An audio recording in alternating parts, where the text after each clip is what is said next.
Published in the Chicago Tribune in 1920, The LEES of Happiness is a rather depressing tale about two couples who experience their marriages go south due to different, challenging circumstances. The beautiful Roxanne and her wonderful husband, Jeffrey, have their marriage fall apart due to an unexpected illness. Their close friend, Harry, is unfortunately married to a narcissistic and cruel wife, Kitty. Due to life's travails, Roxanne and Harry develop a close friendship as the years go by. I hope that you'll enjoy this troubling portrait of marriage from Fitzgerald on this Valentine's Day. Be thankful if you have any romantic connections in your life, and I hope that you enjoy the short story. The LEES of Happiness by F. Scott Fitzgerald. Narrated by Beauheart. 1. If you should look through the files of old magazines for the first years of the present century, you would find sandwiched in between the stories of Richard Harding Davis and Frank Norris, and others long since dead, the work of one Geoffrey Curtin, a novel or two, perhaps 3 or 4 dozen short stories. You could, if you were interested, follow them along until, say, 1908, when they suddenly disappeared. When you read them all, you would have been quite sure that here were no masterpieces. Here were passably amusing stories, a bit out of date now, but doubtless the sort that would have whiled away a dreary half hour in a dental office. The man who did them was of good intelligence, talented, glib, probably young. In the samples of his work, you found there would have been nothing to stir you to more than a faint interest in the whims of life. No deep interior laughs, no sense of futility or hint of tragedy. After reading them, you would yawn and put the number back in the files, and perhaps, if you were in some library reading room, you would decide that by way of variety you would look at a newspaper of the period and see whether the Japs had taken Port Arthur. But if by any chance the newspaper you had chosen was the right one, and it crackled open at the theatrical page, your eyes would have been arrested and held, and for at least a minute you would have forgotten Port Arthur as quickly as you forgot Chateau Thierry. For you would, by this fortunate chance, be looking at the portrait of an exquisite woman. Those were the days of the Florodora, and of sextets, of pinched-in waists and blown-out sleeves, of almost bustles and absolute ballet skirts. But here, without doubt, disguised as she might be by the unaccustomed stiffness and old fashion of her costume, was a butterfly of butterflies. Here was the gaiety of the period, the soft wine of eyes, the songs that flurried hearts, the toasts and the bouquets, the dances and the dinners. Here was a Venus of the hansom cab, the Gibson girl in her glorious prime. Here was, you find by looking at the name underneath, one Roxanne Milbank, who had been chorus girl and understudy in The Daisy Chain, but who, by reason of an excellent performance when the star was indisposed, had gained a leading part. You would look again and wonder why you had never heard of her. Why did her name not linger in popular songs and vaudeville jokes and cigar bands, and the memory of that gay old uncle of yours, along with Lillian Russell and Stella Mayhew and Anna Held? Roxanne Milbank, whither had she gone? What dark trapdoor had opened suddenly and swallowed her up? Her name was certainly not in last Sunday's supplement on the list of actresses married to English noblemen. No doubt she was dead, poor beautiful young lady, and quite forgotten. I am hoping too much. I'm having you stumble on Geoffrey Curtin's stories and Roxanne Milbank's picture. It would be incredible that you should find a newspaper item 6 months later, a single item 2 inches by 4, which informed the public of the marriage very quietly of Miss Roxanne Milbank, who had been on tour with the Daisy Chain, to Mr. Geoffrey Curtin, the popular author. Mrs. Curtin, it added dispassionately, will retire from the stage. It was a marriage of love. He was sufficiently spoiled to be charming. She was ingenious enough to be irresistible. Like two floating logs, they met in a head-on rush, caught and sped along together. Yet had Geoffrey Curvey kept at scrivening for 20 years, he could not have put a quirk into one of his stories weirder than the quirk that came into his own life. Had Roxanne Milbank played 36 parts and filled 5,000 houses, she could never have had a role with more happiness and more despair than were in the fate prepared for Roxanne Curtin. For a year they lived in hotels, traveled to California, to Alaska, to Florida, to Mexico, loved and quarreled gently, and gloried in the golden triflings of his wit with her beauty. They were young and gravelly passionate. They demanded everything and then yielded everything again in ecstasies of unselfishness and pride. She loved the swift tones of his voice and his frantic, if unfounded, jealousy. He loved her dark radiance, the white irises of her eyes, the warm, lustrous enthusiasm of her smile. "Don't you like her?" he would demand rather excitedly and shyly. "Isn't she wonderful? Did you ever see?" "Yes," they would answer, grinning. "She's a wonder. You're lucky." The year passed. They tired of hotels. They bought an old house in 20 acres near the town of Marlow, half an hour from Chicago. Bought a little car and moved out riotously with a pioneering hallucination that would have confounded Balboa. "Your room will be here," they cried in turn. And then, "In my room here? In the nursery here when we have children? And we'll build a sleeping porch? Oh, next year." They moved out in April. In July, Geoffrey's closest friend, Harry Cromwell, came to spend a week. They met him at the end of the long lawn and hurried him proudly to the house. Harry was married also. His wife had had a baby some 6 months before and was still recuperating at her mother's in New York. Roxanne had gathered from Geoffrey that Harry's wife was not as attractive as Harry. Geoffrey had met her once and considered her shallow. But Harry had been married nearly 2 years and was apparently happy, so Geoffrey guessed that she was probably all right. "I'm making biscuits," chattered Roxanne gravelly. "Can your wife make biscuits? The cook is showing me how. I think every woman should know how to make biscuits. It sounds so utterly disarming. A woman who can make biscuits can surely do know." "You'll have to come out here and live," said Geoffrey. "Get a place out in the country like us, for you and Kitty." "You don't know Kitty. She hates the country. She's got to have her theaters and vaudevilles." "Bring her out," repeated Geoffrey. "We'll have a colony. There's an awfully nice crowd here already. Bring her out." They were at the porch steps now, and Roxanne made a brisk gesture toward a dilapidated structure on the right.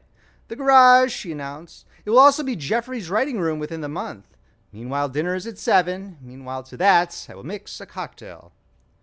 The two men ascended to the second floor. That is, they ascended halfway. For at the first landing, Geoffrey dropped his guest's suitcase and in a cross between a query and a cry exclaimed, "For God's sakes, Harry, how do you like her?" "We will go upstairs," answered his guest. "We will shut the door." Half an hour later, as they were sitting together in the library, Roxanne reissued from the kitchen, bearing before her a pan of biscuits. Geoffrey and Harry rose. "They're beautiful, dear," said the husband intensely. "Exquisite," murmured Harry. Roxanne beamed. "Taste one. I couldn't bear to touch them before you'd seen them all, and I can't bear to take them back until I find what they taste like." "Like manna, darling." Simultaneously, the two men raised the biscuits to their lips, nibbled tentatively. Simultaneously, they tried to change the subject. But Roxanne, undeceived, set down the pan and seized a biscuit. After a second, her comment rang out with lugubrious finality. "Absolutely bum." "Really?" "I didn't notice," Roxanne roared. "Oh, I'm useless," she cried, laughing. "Turn me out, Geoffrey. I'm a parasite. I'm no good." Geoffrey put his arm around her. "Darling, I'll eat your biscuits." "They're beautiful anyway," insisted Roxanne. They're decorative," suggested Harry.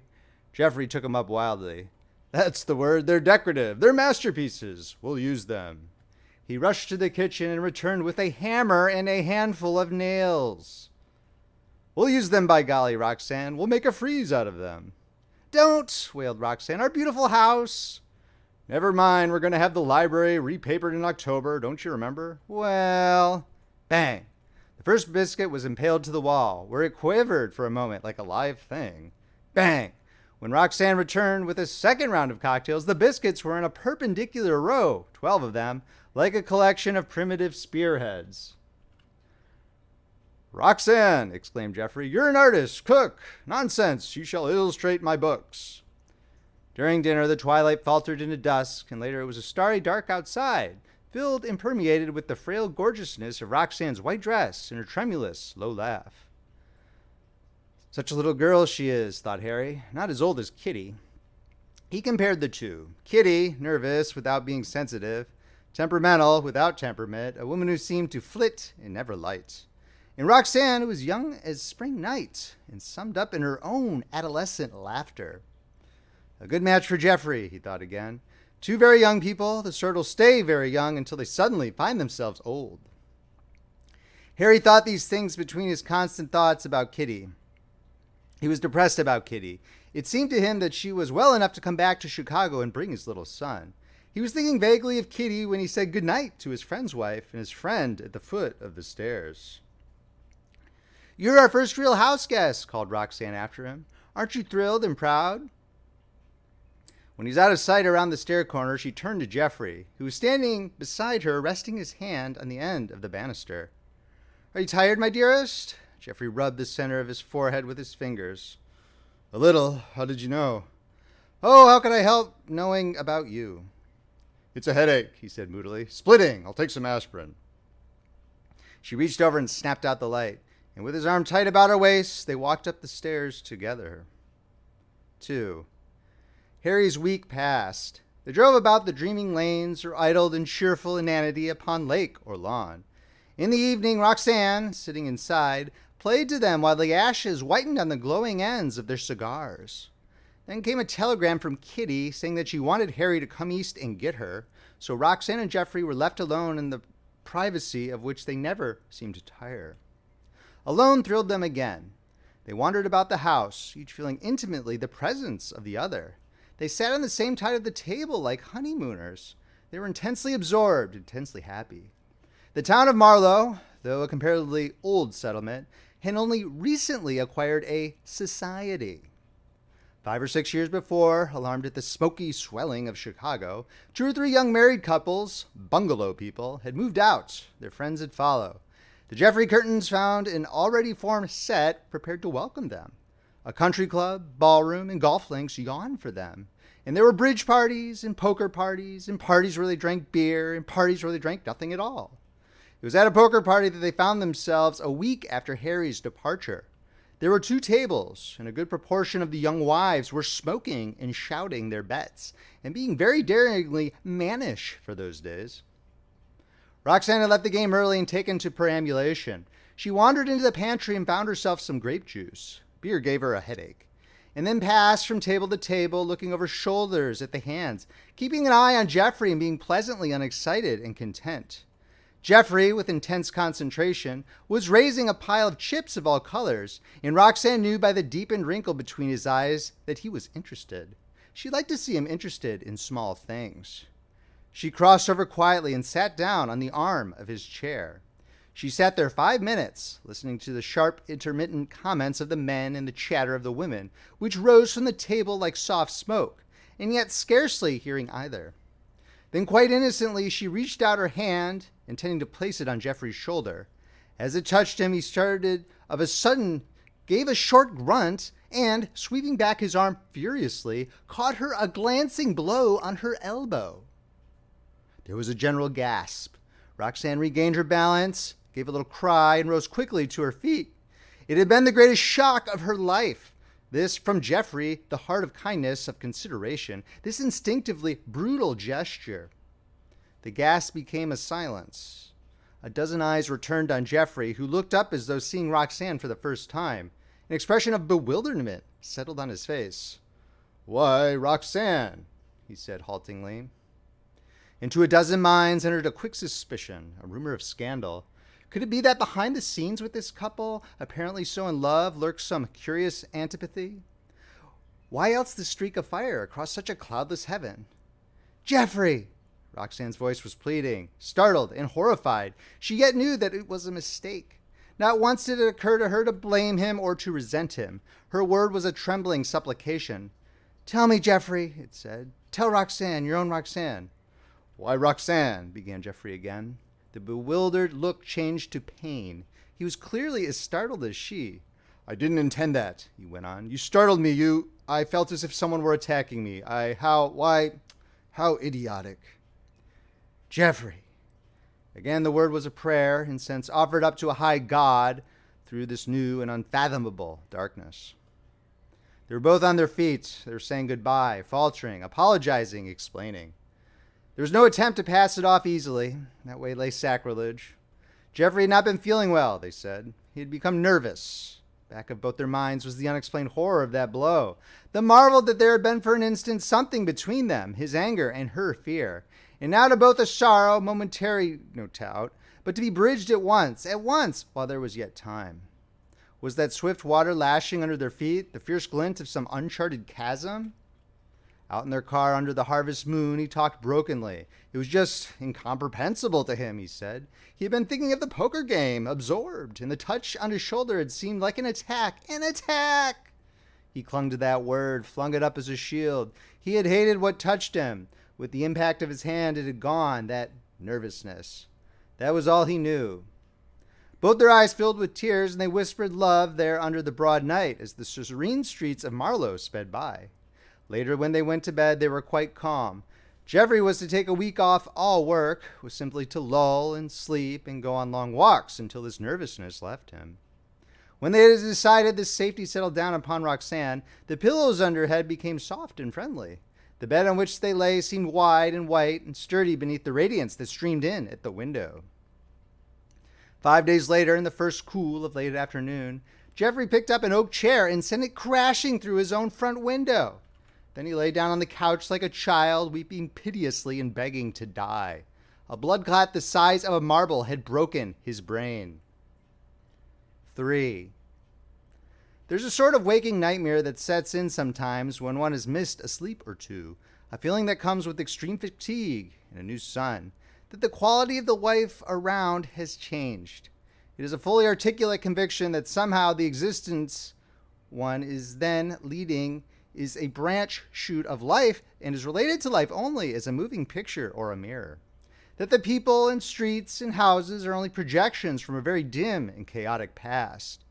It was in such a state that Roxanne found herself during the first months of Jeffrey's illness. She slept only when she was utterly exhausted. She woke under a cloud. The long, sobered-voiced consultations, the faint aura of medicine in the halls, the sudden tiptoeing in a house that had echoed to many cheerful footsteps. And, most of all, Jeffrey's white face amid the pillows of the bed they had shared. These things subdued her and made her indelibly older. The doctors held out hope, but that was all. A long rest, they said, and quiet. So responsibility came to Roxanne. It was she who paid the bills, pored over his bank book, corresponded with his publishers. She was in the kitchen constantly. She learned from the nurse how to prepare his meals, and after the first month took complete charge of the sick room.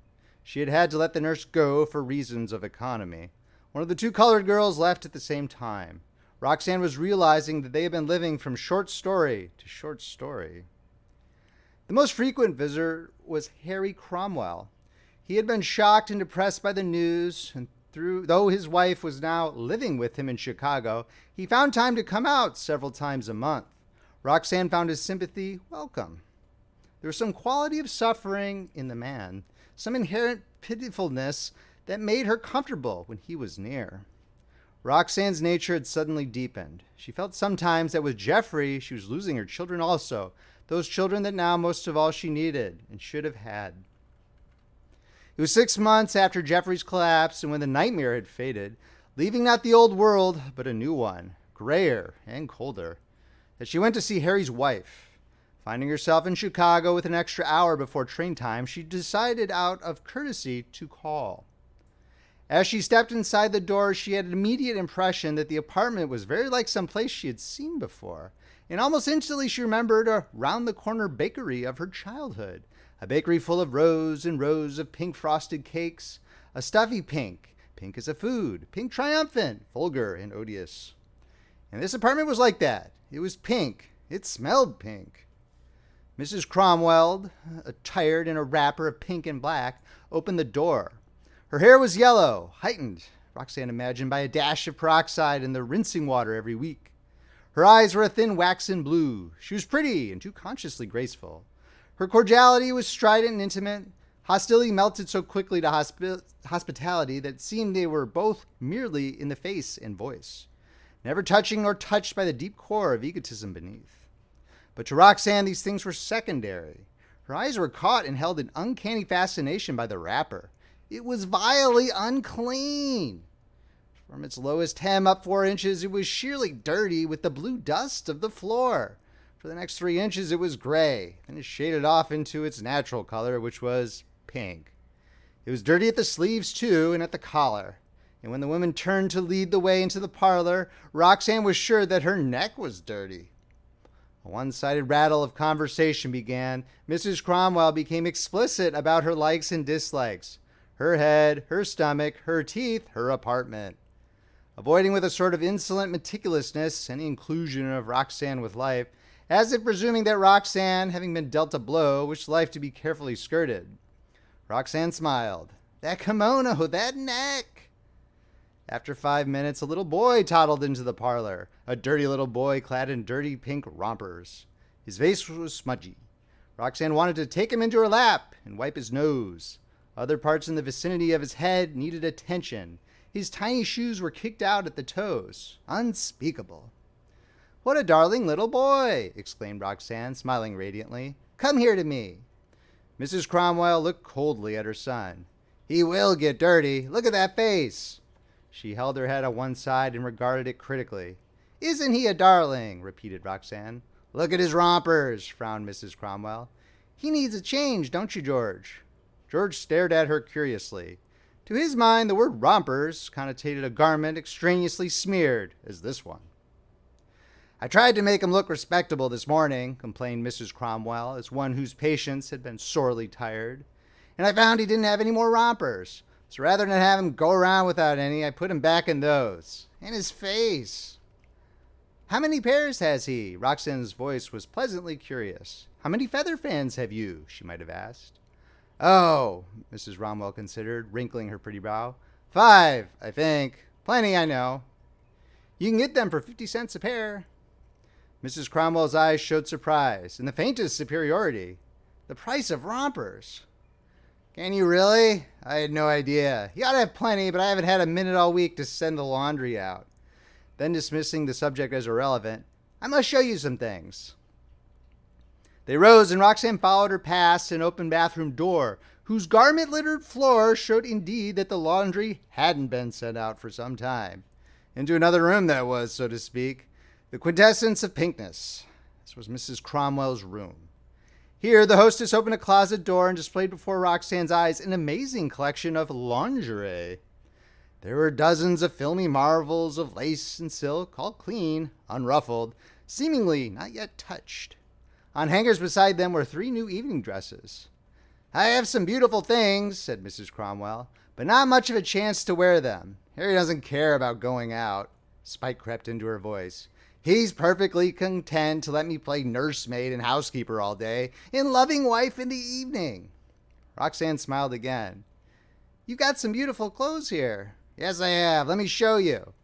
Beautiful, repeated Roxanne, interrupting. But I'll have to run if I'm going to catch my train. She felt that her hands were trembling. She wanted to put them on this woman and shake her, shake her. She wanted her locked up somewhere and set to scrubbing floors. Beautiful, she repeated. And I just came in for a moment. Well, I'm sorry Harry isn't here. They moved toward the door. And oh, said Roxanne with an effort, yet her voice was still gentle and her lips were smiling. I think it's Argyle's where you can get those rompers. Goodbye. It was not until she had reached the station and bought her ticket to Marlow that Roxanne realized it was the first 5 minutes in 6 months that her mind had been off Geoffrey. 4. A week later, Harry appeared at Marlow, arrived unexpectedly at 5 o'clock, and coming up the walk, sank into a porch chair in a state of exhaustion. Roxanne herself had had a busy day and was worn out. The doctors were coming at 5:30, bringing a celebrated nerve specialist from New York. She was excited and thoroughly depressed, but Harry's eyes made her sit down beside him. What's the matter? Nothing, Roxanne, he denied. I came to see how Jeff was doing. Don't you bother about me. Harry, insisted Roxanne, there's something the matter. Nothing, he repeated. How's Jeff? Anxiety darkened her face. He's a little worse, Harry. Dr. Jewett has come on from New York. They thought he could tell me something definite. He's going to try and find whether this paralysis has anything to do with the original blood clot. Harry rose. Oh, I'm sorry, he said jerkily. I didn't know you expected a consultation. I wouldn't have come. I thought I'd just rock on your porch for an hour. Sit down, she commanded. Harry hesitated. Sit down, Harry, dear boy. Her kindness flooded out now, enveloped him. I know there's something the matter. You're white as a sheet. I'm going to get you a cool bottle of beer. All at once he collapsed into his chair and covered his face with his hands. I can't make her happy, he said slowly. I've tried and I've tried. This morning we had some words about breakfast. I'd been getting my breakfast downtown, and, well, just after that I went to the office. She left the house. Went east to her mother's with George in a suitcase full of lace underwear. Harry! And I don't know. There was a crunch on the gravel, a car turning into the drive. Roxanne uttered a little cry. It's Dr. Jewett! Oh, you'll wait, won't you? She interrupted abstractedly. He saw that his problem had already died on the troubled surface of her mind. There was an embarrassing minute of vague, elided introductions, and then Harry followed the party inside and watched them disappear up the stairs. He went into the library and sat down on the big sofa. For an hour, he watched the sun creep up the patterned folds of the chintz curtains. In the deep quiet, a trapped wasp buzzing on the inside of the window pane assumed the proportions of a clamor. From time to time, another buzzing drifted down from upstairs, resembling several more larger wasps caught on larger window panes. He heard low footfalls, the clink of bottles, the clamor of pouring water. What had he and Roxanne done that life should deal these crashing blows to them? Upstairs, there was taking place a living inquest on the soul of his friend. He was sitting here in a quiet room listening to the plaint of a wasp. Just as when he was a boy, he'd been compelled by a strict aunt to sit hour-long on a chair and atone for some misbehavior. But who had put him here? What ferocious aunt had leaned out of the sky to make him atone? For what? About Kitty, he felt a great hopelessness. She was too expensive. That was the irremediable difficulty. Suddenly, he hated her. He wanted to throw her down and kick at her, to tell her she was a cheat and a leech, that she was dirty. Wherever, she must give him his boy. He rose and began pacing up and down the room. Simultaneously, he heard someone begin walking along the hallway upstairs in exact time with him. He found himself wondering if they could walk in time until the person reached the end of the hall. Kitty had gone to her mother. God help her, what a mother to go to. He tried to imagine the meeting, the abused wife collapsing upon the mother's breast. He could not. That Kitty was capable of any deep grief was unbelievable. He had gradually grown to think of her as something unapproachable and callous. She would get a divorce, of course, and eventually she would marry again. He began to consider this. Whom would she marry? He laughed bitterly, stopped. A picture flashed before him of Kitty's arms around some man whose face he could not see, of Kitty's lips pressed close to other lips in what was surely passion. God, he cried aloud. God, God, God. Then the pictures came thick and fast. The Kitty of this morning faded. The soiled kimono rolled up and disappeared. The pouts and rages and tears all were washed away. Again she was Kitty Carr with yellow hair and great baby eyes. She had loved him. She had loved him. After a while, I perceived that something was amiss with him, something that had nothing to do with Kitty or Jeff, something of a different genre. Amazingly, it burst on him at last. He was hungry. Simple enough. He would go into the kitchen in a moment and ask the colored cook for a sandwich. After that, he must go back to the city. He paused at the wall, jerked at something round, and fingering it absently, put it to his mouth and tasted it as a baby tastes a bright toy. His teeth closed on it. She'd left that damn kimono, that dirty pink kimono. She might have had the decency to take it with her, he thought. It would hang in the house like the corpse of their sick alliance. He would try to throw it away, but he would never be able to bring himself to move it. It would be like Kitty, soft and pliable, withal impervious. You couldn't move Kitty. You couldn't reach Kitty. There was nothing there to reach. He understood that perfectly. He had understood it all along. He reached to the wall for another biscuit and with an effort pulled it out, nail and all. He carefully removed the nail from the center, wondering idly if he had eaten the nail with the first biscuit. Preposterous. He would have remembered. It was a huge nail. He felt his stomach. He must be very hungry. He remembered, yesterday he had had no dinner. It was the girl's day out, and Kitty had lain in her room eating chocolate drops. She had said she felt smothery and couldn't bear having him near her. He'd given George a bath and put him to bed, and then lain down on the couch intending to rest a minute before getting his own dinner. Then he had fallen asleep and awakened about 11 to find that there was nothing in the icebox except a spoonful of potato salad. This he had eaten, together with some chocolate drops that he found on Kitty's bureau.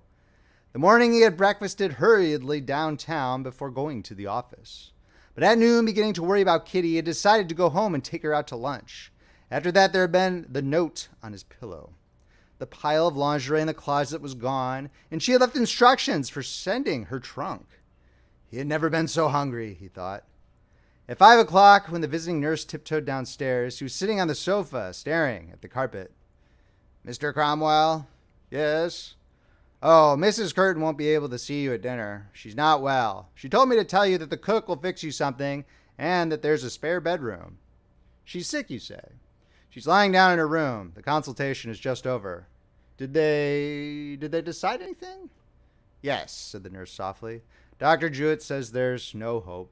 Mr. Curtin may live indefinitely, but he'll never see again, or move again, or think.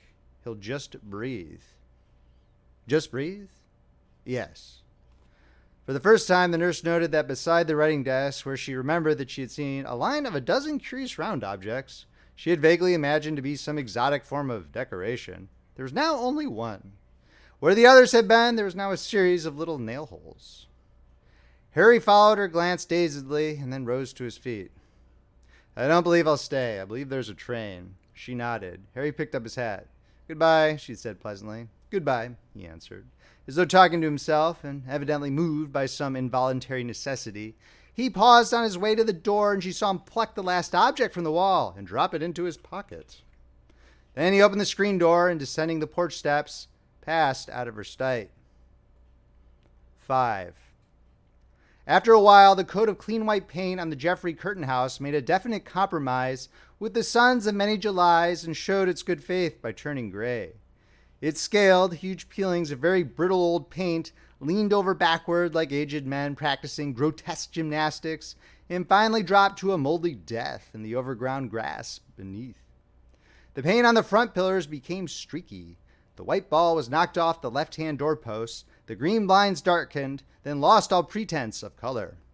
It began to be a house that was avoided by the tender-minded. Some church bought a lot diagonally opposite for a graveyard, and this combined with the place where Mrs. Curtin stays with that living corpse was enough to throw a ghostly aura over that quarter of the road. Now that she was left alone, men and women came to see her, met her downtown where she went to do her marketing, brought her home in their cars, and came in for a moment to talk and to rest in the glamour that still played in her smile. But men who did not know her no longer followed her with admiring glances in the street. A diaphanous veil had come down over her beauty, destroying its vividness, yet bringing neither wrinkles nor fat. She acquired a character in the village. A group of little stories were told of her. How when the country was frozen over one winter so that no wagons nor automobiles could travel, she taught herself to skate so that she could make quick time to the grocer and druggist and not leave Jeffrey alone for long. It was said that every night since his paralysis, she slept in a small bed beside his bed, holding his hand. Jeffrey Curtin was spoke of as though he were already dead. As the years dropped by, those who had known him died or moved away. There were but half a dozen of the old crowd who had drunk cocktails together, called each other's wives by their first names, and thought that Jeff was about the wittiest and most talented fellow that Marlowe had ever known. Now to the casual visitor, he was merely the reason that Mrs. Curtin excused herself sometimes and hurried upstairs. He was a groan or a sharp cry borne to the silent parlor on the heavy air of a Sunday afternoon.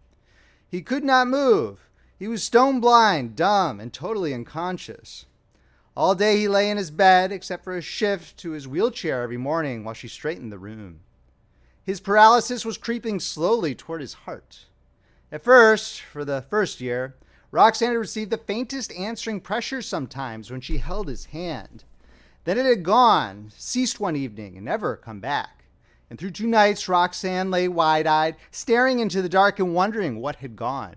What fraction of his soul had taken flight? What last grain of comprehension those shattered, broken nerves still carried to the brain? After that hope died, had it not been for her unceasing care, the last spark would have gone long before. Every morning she shaved and bathed him, shifted him with her own hands from bed to chair and back to bed. She was in his room constantly, bearing medicine, straightening a pillow, talking to him almost as one talks to a nearly human dog, without hope of response or appreciation, but with the dim persuasion of habit, a prayer when faith has gone. Not a few people, one celebrated nerve specialist among them, gave her a plain impression that it was futile to exercise so much care, that if Jeffrey had been conscious, he would have wished to die, that if his spirit were hovering in some wider air, it would agree to no such sacrifice from her. It would fret only for the prison of its body to give it full release. But you see, she replied, shaking her gently, when I married Jeffrey, it was until I ceased to love him. But, was protested in effect, you can't love that. I can love what it once was. What else is there for me to do?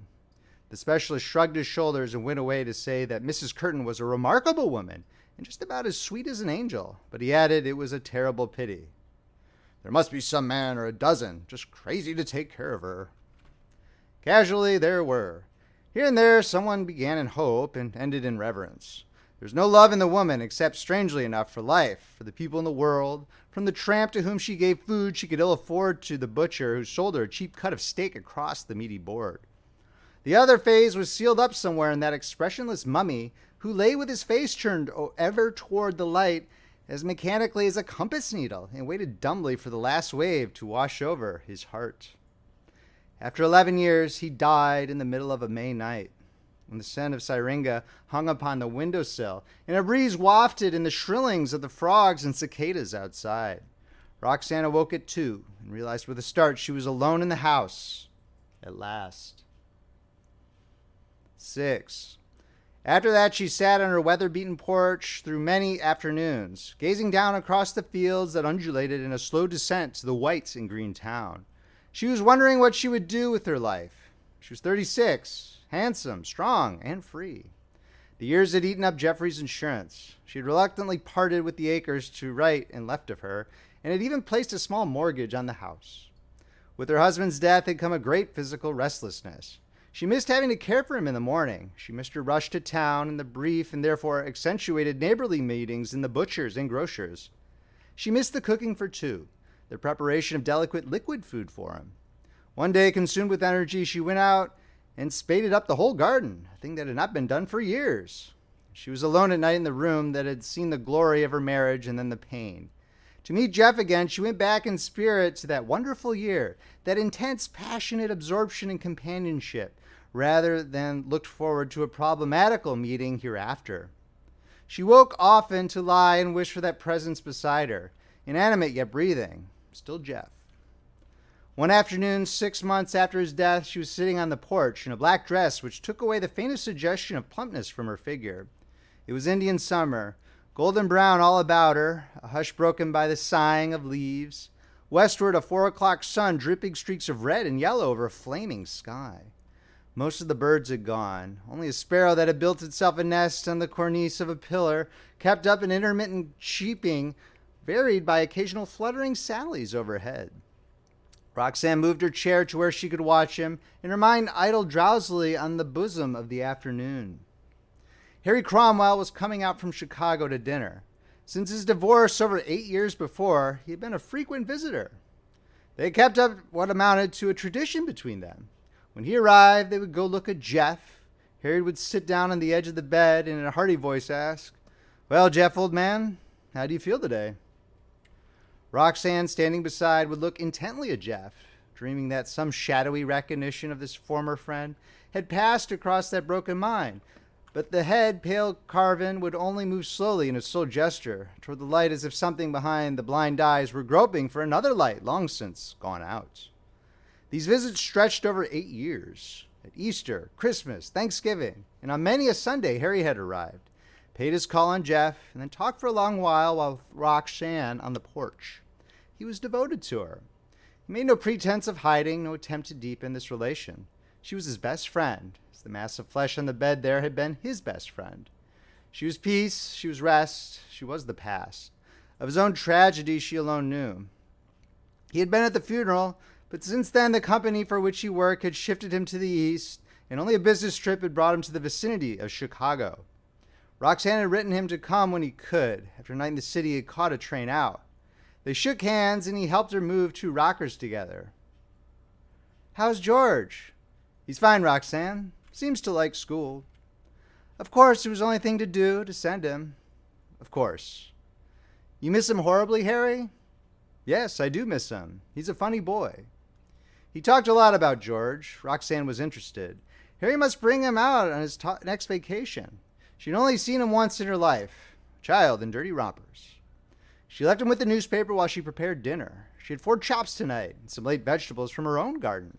She put it all on and then called him, and sitting down together, they continued their talk about George. "If I had a child," she would say. Afterward, Harry, having given her what slender advice he could about investments, they walked through the garden, pausing here and there to recognize what had once been a cement bench or where the tennis court had lain. Do you remember? Then they were off on a flood of reminiscence. The day they had taken all the snapshots and Jeff had been photographed astride the calf.